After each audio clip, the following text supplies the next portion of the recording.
qu'est-ce qu'on devrait manger pour être meilleur à l'école, pour être moins fatigué, pour mieux apprendre. Alors, on va faire de la tartinade au chocolat.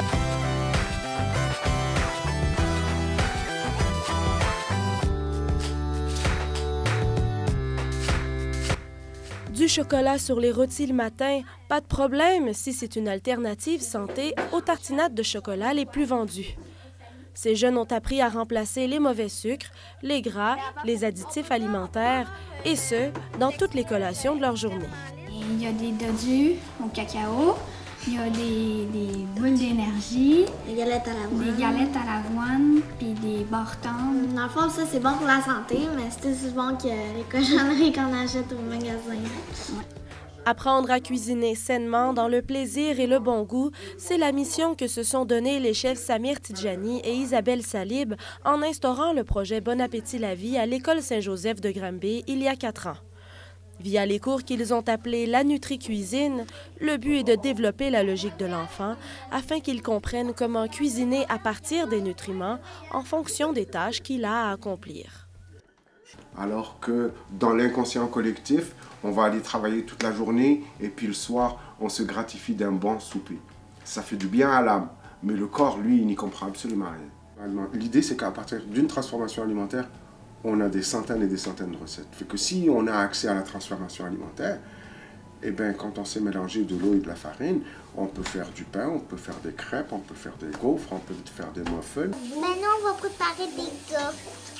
Selon M. Tidjani, une base peut donc donner une infinité de recettes et c'est pourquoi, en jouant avec les quantités de farine et d'eau, les enfants peuvent réaliser sur demande toutes sortes de boulangeries et ainsi s'amuser avec les saveurs par la suite. En deuxième année, les élèves découvrent donc les grains de céréales afin de choisir les meilleurs pour leur santé. Et la petite Mathilde explique d'ailleurs comment l'industrie transforme le grain entier pour en faire du pain blanc. Parce qu'ils ôtent la peau, puis ils ôtent le germe, que ça enlève la vie, puis ça donne juste le sucre puis le gluten.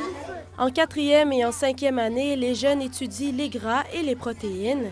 Ainsi, après des visites en épicerie, ils comparent les listes d'ingrédients et les tableaux de valeurs nutritives afin de faire le meilleur choix santé. S'il est hydrogéné, il est solide, mais vu qu'il n'est pas hydrogéné, il est liquide.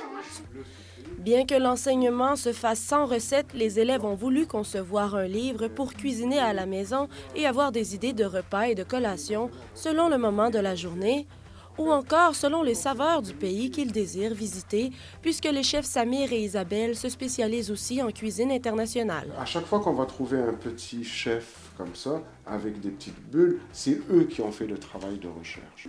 Et on s'est questionné à savoir comment on pouvait compléter l'effort de l'ensemble du réseau sur la valorisation des saines habitudes de vie.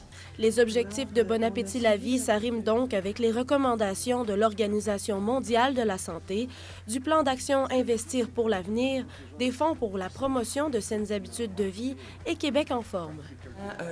On intègre bien ça, on est capable d'aller chercher aussi, de faire des liens avec toutes les matières.